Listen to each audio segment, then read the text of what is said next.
I'm so happy to see you, number one, because that was a weird time. That was, I think, maybe the first interview. It was near the beginning of the day. It was after your record-shattering sale. Yeah. And I was getting asked questions like, tell me about this movie, and I didn't have an answer for them.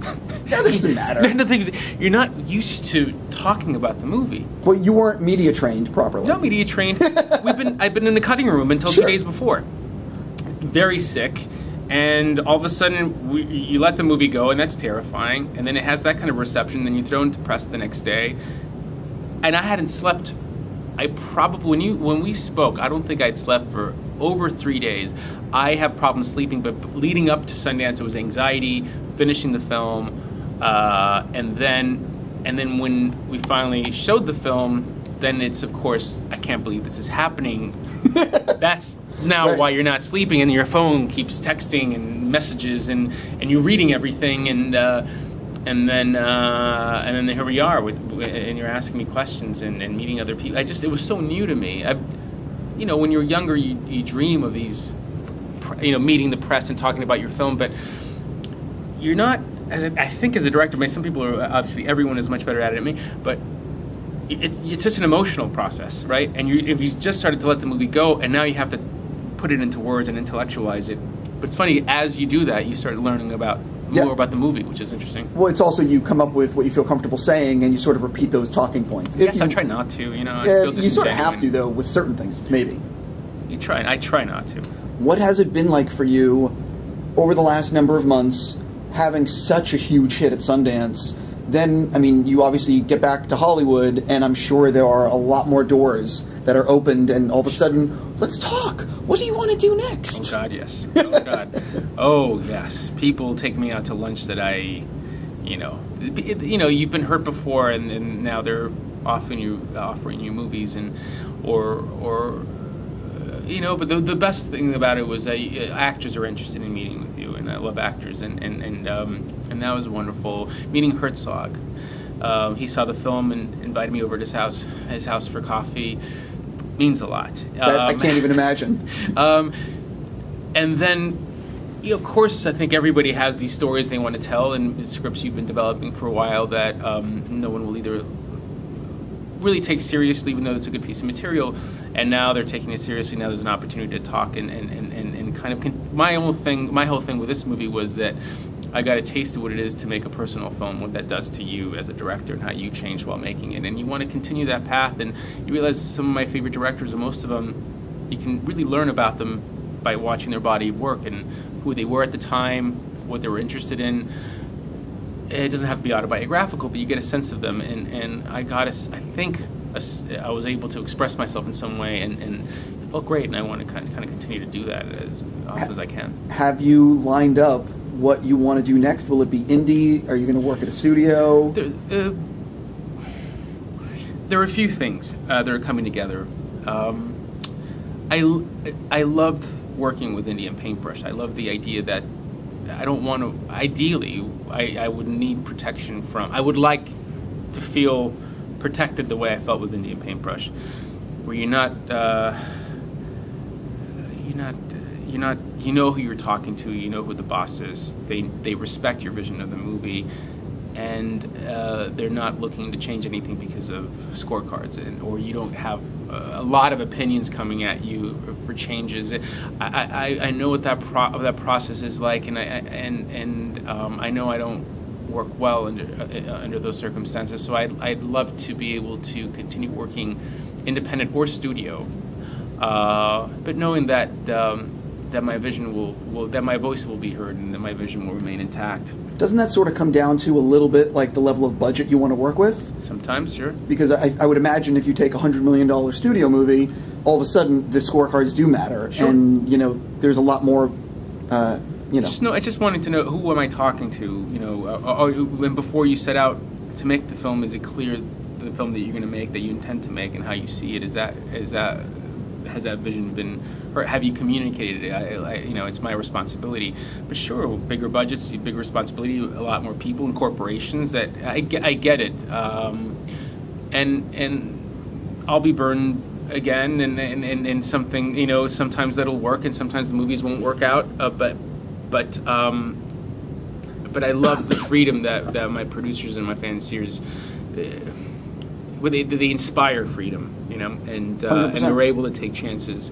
And if it wasn't, I mean, we could have been making spoofs of incredibly popular movies, or have more of a traditional arc, kind of a scene, you know, the end of a movie, as opposed to something that's a little more, you know, meditative. I don't know what you want to call non-linear than ours is. I don't know.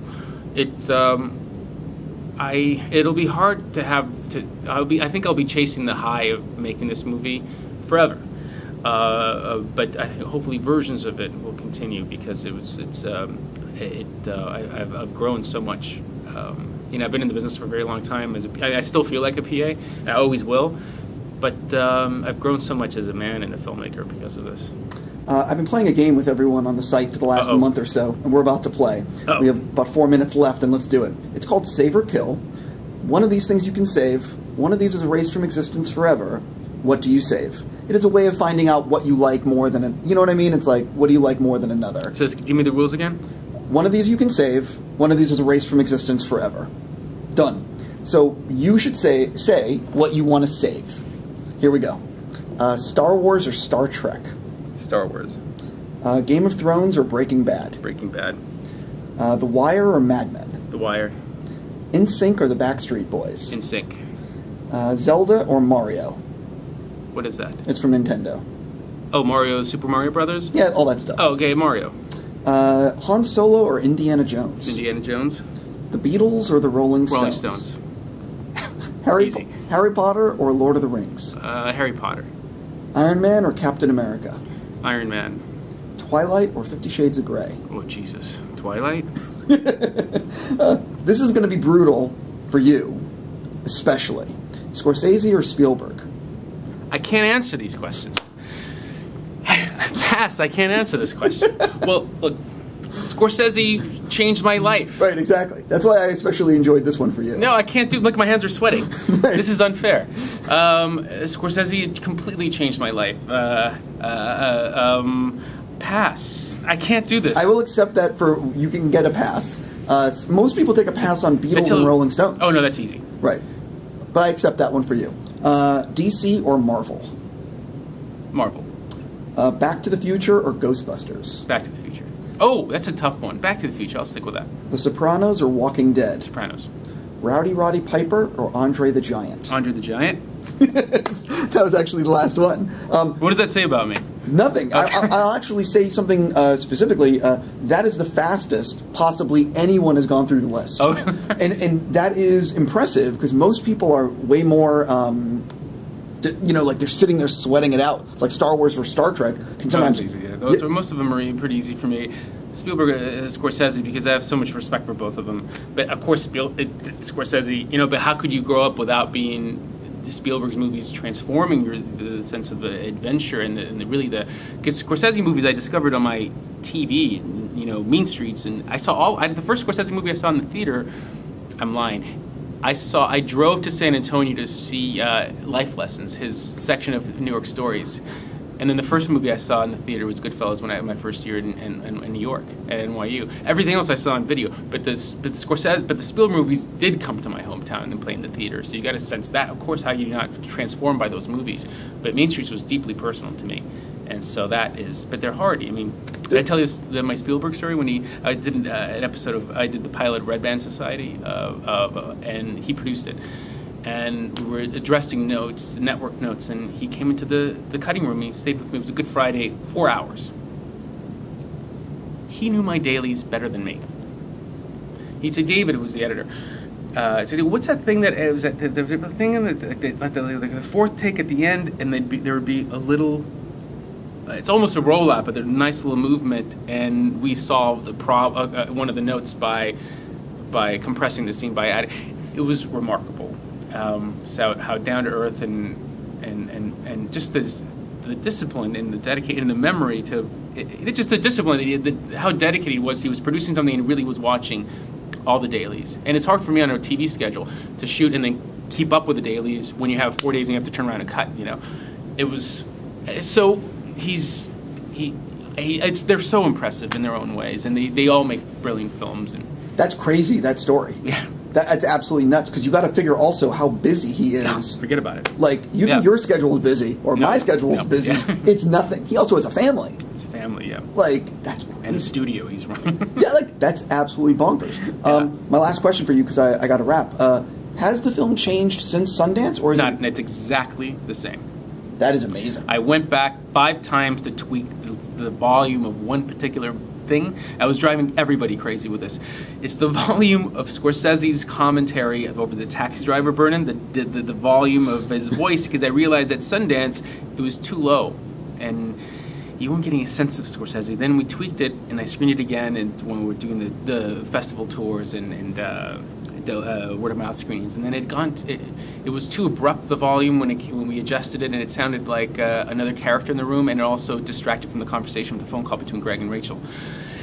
Went back, and I had to tweak it via like the phone, and incredibly patient mixers, Bob Shafalis and Jacob Ribikoff, and we did it on the phone. Okay, that's right. And then I saw it again. It was too low, and you couldn't hear Scorsese's train of thought, and I had to break the news to my producer Jeremy, and I was like, I will pay for this, but I'm gonna kill myself. I just like threatened the because it's not right. And we went back. They let me go back in there, and they covered it, thank God. And now I was in New York, and we listened to it, and everyone was like very nice to me, very patient. And within 5 minutes, we solved it. It was just it was too slow of a fade in, and now it's a little faster of a rise. And now you could hear Scorsese's thought. And now he's a presence in the room without being distracting. It's coming from the TV. It's a little louder than Sundance, but not as loud. Anyhow, that's maybe the only change. And the credits, of course. That's Brian Wilson-esque. On that note, from Beach Boys, I just watched Love and Mercy. So I heard it's fantastic. It is a fantastic biopic. And it's a great movie. Yeah. It's very cinematic. Yeah. It's the best. Anyway, congratulations on this. I saw it again. It's fucking still awesome. Congrats on everything. It means so much to me that we have a chance to do this. And maybe I was a little bit better than I was at Sundance. But I was really looking forward to seeing you, because you were so kind to me when you were assaulting me with your camera when I was standing up behind. Oh God. It was like a backdrop of Sundance. Yeah, but I was like basically touching it, and I don't know what was going on. It was a very crowded room, and we had little space. I had no idea what was going on with my life at this point. Right, it's great. I'll link back to it in this interview so people can really get a feel of the fear. Don't. I really appreciate it, and it means a lot that we had a chance to talk again. Let me hit stop.